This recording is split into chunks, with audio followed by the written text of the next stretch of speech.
Ladies and gentlemen, welcome. This is Let's Network TV, and I'm still your host, the Mad Princess. I am still mad about the arts, about creatives, about politics, about delivery, and about the youth. Today, we are talking to a very special guest. He's a former member of parliament, a shadow minister in the space of business enterprise, and also a business entrepreneur in his own right. Ladies and gentlemen, I'm talking about the one and only Toby Chance. Thanks, Princess. Nice to be here. Thank you so much. How are you doing? Very good, thanks. Yeah, wrapped up warm in this chilly winter's day, but otherwise great. Absolutely. And can I also wish you a happy belated birthday? Well, thank you. The same to you. We are a couple of days apart. Thank you so much. Yes, your birthday was on the 8th and my birthday was on the 9th. So we are definitely star mates over there. And speaking about dates and the month of May, today is the 21st of May. Right. Right? And does that ring any bell for you by any chance? Phew, it's a good question. Africa Day? Something not close? Absolutely, Close? Africa Day, Yeah, yes. Yeah. But also about 7 years ago on the 21st of May. Was that on the first this time day. we met? No. Not quite. On this day, the 21st of May, in 7 years ago, I think it was in 2014, that's when you were actually inaugurated. Really? Well, you've done your research, haven't you? I know. Well, I'm damned. Okay, yes, I was elected on the 7th. On the 7th. And then yes. we had the inauguration in the Union Buildings of the President, Amazing. and we were all inaugurated. We took our oath of office, and swearing allegiance to the Constitution. Absolutely. And that was that. Yeah. And tell us about that moment. What was that like for you? Was that something you were expecting? Was that a role that you personally thought you were ready for? And what were you going through in those times? Yeah, politics, active politics came to me late in life. Okay.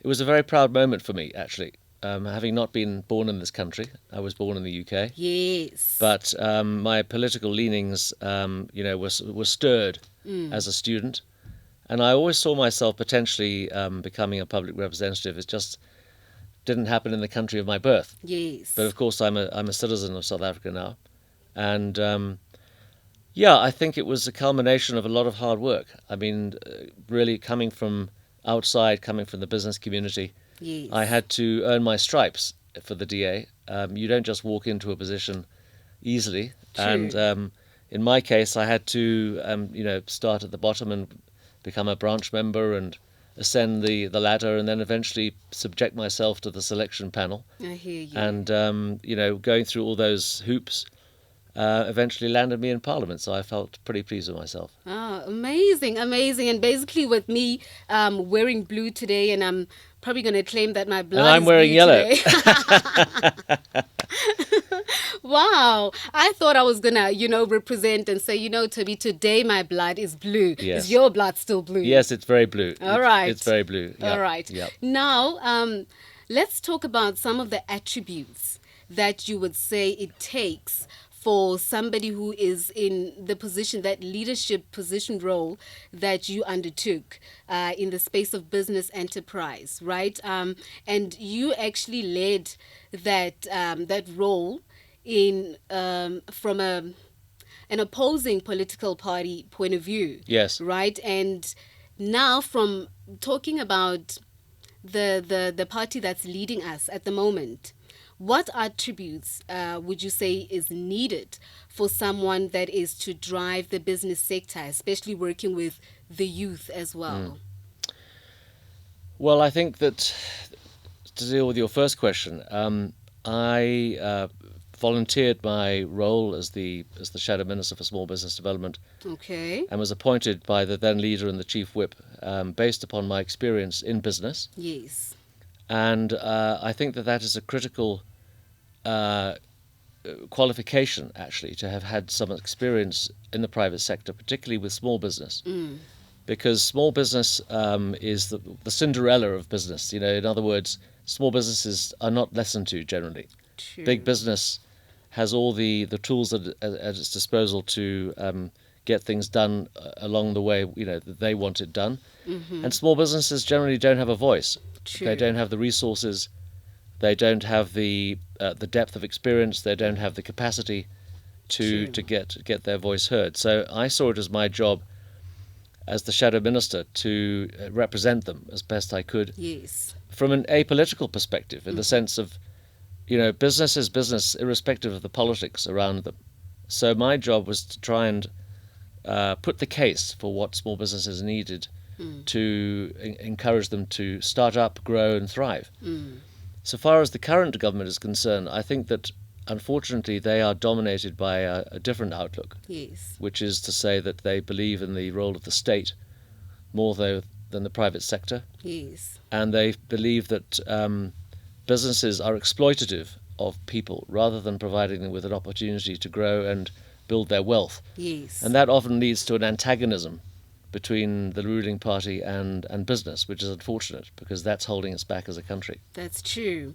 And we need small businesses because they are basically the core foundation of our economy, I would say. Well, yes, they are and they aren't. I mean, actually, one of the statistics that I often refer to when people ask me this question is the proportion of people employed in this country who are either self-employed or are employers. In other words, they run a small business. Yes. And in this country, it's roughly 20%. And in countries which are middle to upper income countries, it's closer to 40%. That means that we have a huge deficit in the number of businesses and self-employed people in this country. I'm not talking about the informal sector. I'm talking about the formal sector, which is paying decent wages, paying tax, Yes. is registered and so on. And unfortunately, even before the current government, in the apartheid regime, we had a situation where big business and big government dominated the economy, and the number of black people, all black people were excluded from the economy. So 70% of the population were prevented from forming recognized businesses. Yes. And what the government should have done post-1994 is to do everything in its power to take away the barriers to entry, to allow businesses to form and succeed. And unfortunately, because of their relationship with the unions, what has happened is that they have protected those in employment rather than incentivizing other people to start new businesses.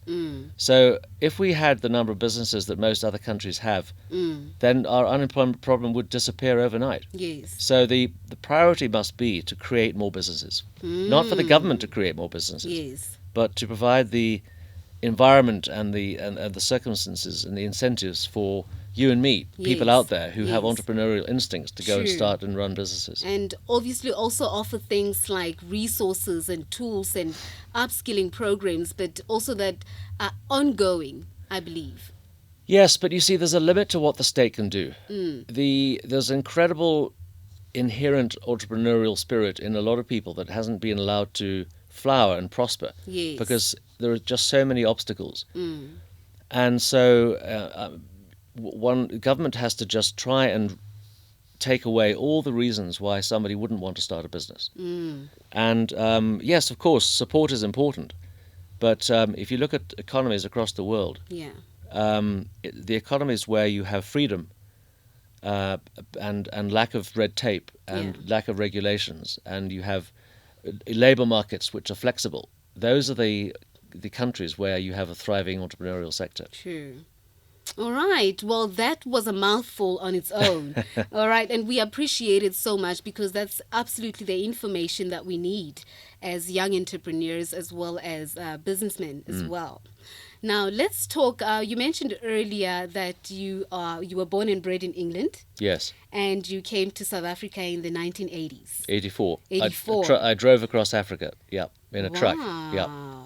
Really? Is that how it happened? That's how it happened. And what propelled you to do that? What was the motivation behind that movement, that relocation? Well, I had been here before. I have family here. My uncle emigrated here in the 1940s. Okay. And he had a family, and after leaving university, I came here on holiday, and I travelled around the country for 6 weeks and was blown away by what I saw. Wow. And being a political animal, I decided to come back and try and become a foreign correspondent, Right. a journalist. That was my intention when I got here. Wow. Okay. And because South Africa in the early 80s was a melting pot, political change was afoot. P.W. Botha was talking about dismantling apartheid, and Yes. it was a very, very interesting place to be. But one thing led to another, and because the rules around people becoming journalists without qualifications meant I didn't have a journalistic qualification, so I couldn't Right. actually take it up. Okay. But having come here, I just didn't really find enough reasons to go back. Yes. You mentioned something very interesting, that you saw something. Yes. What was that thing that you saw? Well, one of the things I saw was an incredible opportunity to express oneself outside of one's own background. That may sound funny, but It makes sense. Britain is quite a sort of stratified country in terms of its class system, and the way you speak, where you went to school, where you went to university, all these things meant that you're compartmentalized. Yes. And as an outsider, as an immigrant, Yes. in South Africa, none of that really applied. And I felt that I could do things which I wouldn't ordinarily do. So my first job, I was going door to door selling encyclopedias. Wow. I would never have done that in Britain. Wow. Not in a million years. Especially based on your background. Exactly. The schools But and- of course I had no money, so I had Yeah. to find something to do. I didn't have a work permit. So I literally was knocking on doors and selling encyclopedias. And I was quite successful at that, believe it or not. Wow. And then I graduated to selling solar heating systems, Yeah. which was a much bigger ticket item. Yes. Instead of a couple of R100, it was a few thousand. And so, that sort of got me excited about the possibilities of sales, and that's what brought me into the world of business. Wow. That is so inspirational. I love that what you're saying, that irregardless of your background, You can when do anything. times are hard, Yes. you can really get into your Well, creative and that's the thing. juices. I was born with a certain amount of privilege. I can't deny that. All But I wanted to do it for myself. Yes. And so I literally started from nothing. And walking into an office in Durban and being taught literally in 3 days Yeah. a sales script, and having to learn it off by heart, so that when you knock on somebody's door, an hour later you walk out with a sale. Wow, That's quite an yes. achievement. That's amazing. Yeah, and it taught me something. It taught me a lot about human nature, Yes. about personalities, about determination, about following the rules of people who've proven success, Yes. and then self-reliance. Really, that's what Amazing. it taught me. Amazing. And that you can sell anything to anyone. Well, within reason, yes. I mean, obviously, I wouldn't claim to be the top salesman, but Yes. I did succeed to the point where I was able to put money in the bank, buy a car, Yes. gradually improve my standard of living through my Yes. own efforts. And you were willing. Yeah, I mean, I was willing because I had no choice. Absolutely. Actually, other than that, I could just go home and with my tail between my legs and True. get back into the groove. But I chose not to do that. Inspirational. I love that. You mentioned earlier that it's Africa Day, Africa Month. Yes. Absolutely, we are in that period. It's the May month. And, Yes. it's that month. It's our month, so it's buzzing with all sorts of color, right? But I want to ask you, do you consider yourself an African? And what makes you African? Well, I think by adoption, I'm an African.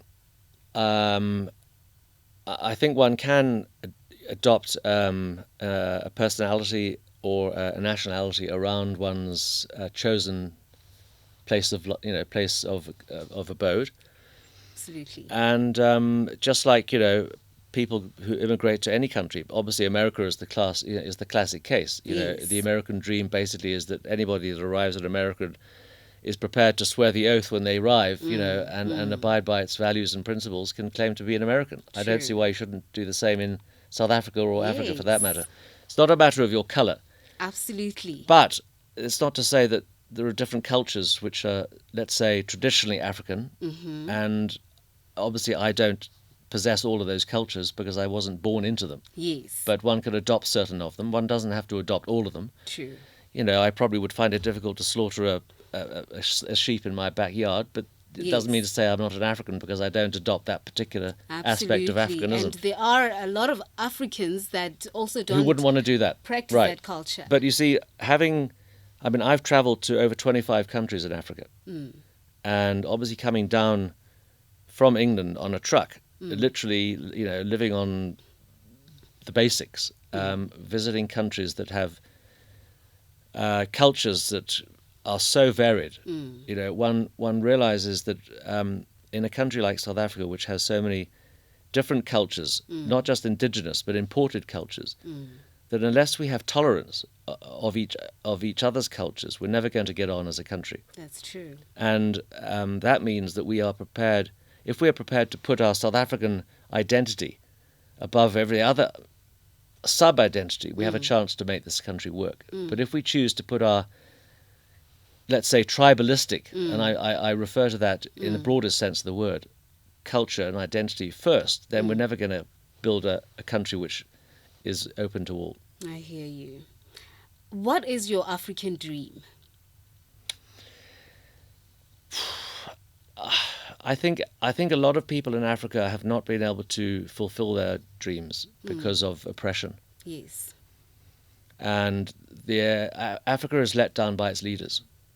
That's true. And that goes back many, many centuries. And unfortunately, the culture of selfless leadership and service leadership is alien to many of the leaders in Africa.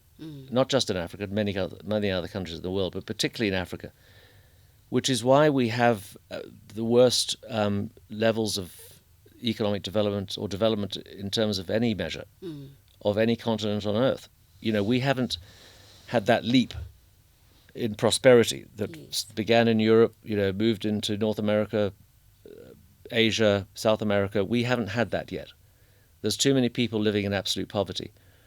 So my dream for South Africa is that its leaders are forced to realize that enlightened leadership is that which benefits the majority of people and not their small clan or clique of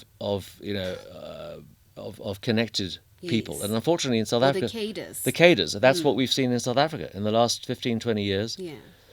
We've seen, unfortunately, South Africa regressing because it's been in the hands of a small elite that have enriched themselves to the detriment of the majority. And that is something which we cannot afford. That's true. That's true, and it's really disheartening at times.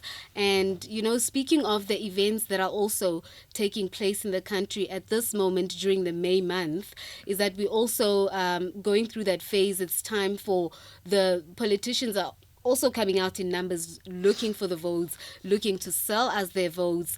The stories is that they'll go out in numbers, go to the poor communities that you've mentioned earlier. I wanted to find out from you, especially with upcoming newly formed parties. Is that something that we need in this day and age? And what are your views on that? I don't think that they are needed. I think we have enough parties, but I can understand why they are formed. They're normally formed by people with massive egos who are serving what they believe to be the public interest, but in many cases they're serving their own interests.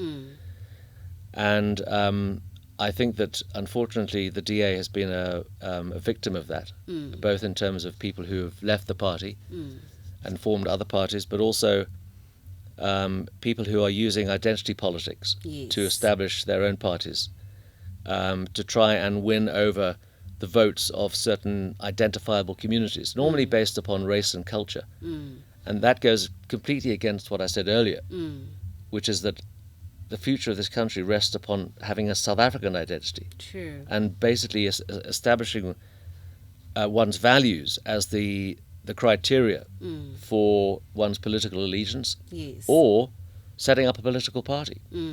And I think that we've got 40 or 50 political parties in this country. There can't be 40 or 50 sets of values. That's just impossible. True. So the implication of that is that it's actually people who are pursuing their own self-interests rather than coalescing around core values. I mean, in most successful countries of the world, we have 3 or 4 parties, or some countries 2. True. And they swap power, every few years, and that's the way in which most people can identify their own political affiliations, Yes. which leads to stability and prosperity. In this country, we have a proliferation of parties, and the voter is confused. Yes. That's one of the reasons we have such a small turnout. True. And we have a very low registration rate, and we have a very low participation rate, which means that, the governing party, the ANC, is actually a smaller party than the number of people who didn't vote. True. I hear what you say. That's a scary thought. I hear what you say. Are you hearing what Mr. Toby Chance is saying over here? I mean, that's really alarming. Because that is really what is happening. People have checked out of the political system. They haven't even checked in. I mean, the youth, we're talking to the youth today, and I'm saying to the youth, think about your future. Think about who's determining your future. Yes. It's you that's determining your future. True. You can't just hand it over to someone who says it's not my business. I mean, there's an old saying that goes something like this: is that the trouble is that whoever you vote for, the government always gets in. True. Now, if you think about that for a moment, that implies that the government is just some amorphous thing that never changes. Well, of course it changes if you want it to change. But if you don't see the change, you're never able to influence the outcome. That is true. You spoke a lot about young people. And I also recall a time in when you were still leading. And I think you were constituted in Soweto. Soweto West, yes. Soweto West. That was my constituency, yeah. Yes. And you worked with a lot of young artists. Yeah. Especially within the creative space, the artist space. You also worked with the likes of Nomsa Mazwai. Yes. At the Soweto Theatre. And I think you organized an event there. Yes, right. What I want to know is, why was it so important for you to actively work with the youth, and especially that was so out of your constituency? If you can briefly share that with us. Okay, well, let me take you back to why I became the political head for Soweto West, for the DA. From 2005, I was running the Soweto Festival, which was a very big event, which ran every year in September over the Heritage Day weekend, and attracted tens of thousands of visitors. And the main focus for that was the development of the business and the cultural industries within Soweto.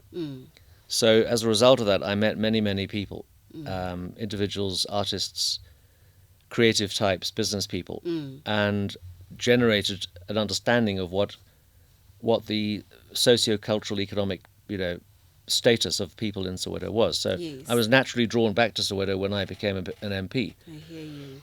And so when I organised the thing called the business warm-up at the university, at Soweto Theatre, Nomsa Mazwai was the manager at the time. Yes. And together with a few other people, we put this thing together, which was an incredible success because it attracted over 1,000 people on one day. Came out in numbers. It was absolutely jam-packed. And the purpose of it was to have a gathering of people where we could share ideas, have speakers talk about ideas for creativity, for starting businesses, for running businesses, network, and it just was a real pumping day. Yes.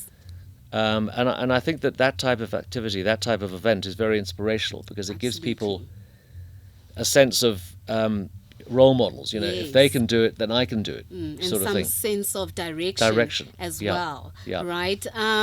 Tell us about currently, life after Pali. Your current businesses. I think maybe you had to go back to the business space, back to your roots.